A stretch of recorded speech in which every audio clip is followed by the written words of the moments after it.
This kidnapping turned an ordinary housewife into the most effective cartel hunter in Mexico. Miriam Rodriguez wasn't a secret agent or a trained soldier. She was just a mother who lost everything. In a city where the law no longer existed, fear became the only currency that mattered.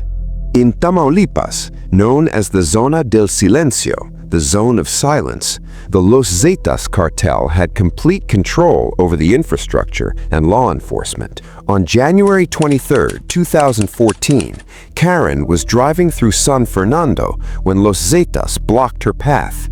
Armed men forced her out of the car and dragged her into the darkness. The Rodriguez family received a massive ransom demand. To meet it, Miriam and her husband took out bank loans and sold off their store assets. They followed the kidnappers' instructions to the letter, leaving the ransom money at a remote location. But then, betrayal struck. Even though the money had been paid in full across multiple installments, Karen was never returned.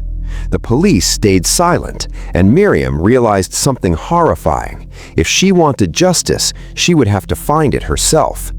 In early 2015, Miriam began a dangerous solo investigation, ignoring every warning. She visited locations suspected to be cartel body dump sites, armed only with whispers from neighbors and anonymous tips. In a barren wasteland on the outskirts of San Fernando, an area known as Fosas Clandestinas, the secret graves, Miriam found a site that didn't exist in any government record. At that location, she discovered something that stopped her heart: Karen's purple scarf. Forensic identification confirmed the remains belonged to Karen Alejandra Salinas Rodriguez. But the discovery of Karen's body wasn't the end of the story. It was the trigger for the first civilian intelligence operation in modern Mexican history. Miriam didn't grieve passively. She went home, grabbed a pair of scissors, and cut off her long hair. She dyed it bright red so she wouldn't be recognized in San Fernando. Her son, Luis Rodriguez, said Miriam swore to hunt down every single person involved to the ends of the earth. Miriam taught herself intelligence tactics from scratch, gathering information on the organizational structure of the local Los Zetas cell. She documented names, addresses, and the daily habits of every suspect. Miriam broke the silence by becoming a spy inside the wolves' den, exploiting the arrogance of cartel members on social media.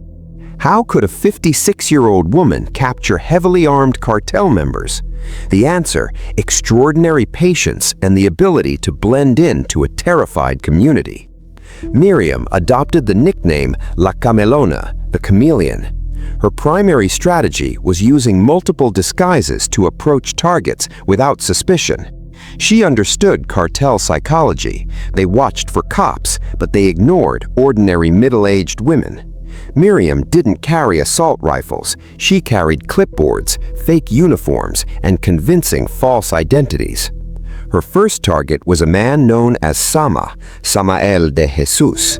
Miriam identified him through intensive Facebook tracking, analyzing photos uploaded by low-level cartel members who got careless. She found a photo of Sama standing in front of an ice cream shop in a different city.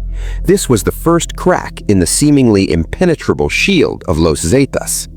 Miriam traveled to that ice cream shop location alone. For several days, she conducted surveillance wearing wigs and different outfits to stay unnoticed. She finally spotted Sama and followed him all the way to a church.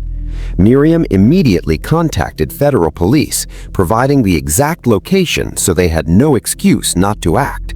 Sama was arrested, and from that interrogation, police obtained valuable intel on other members of the cell. This was only the first target out of 10 names on her list.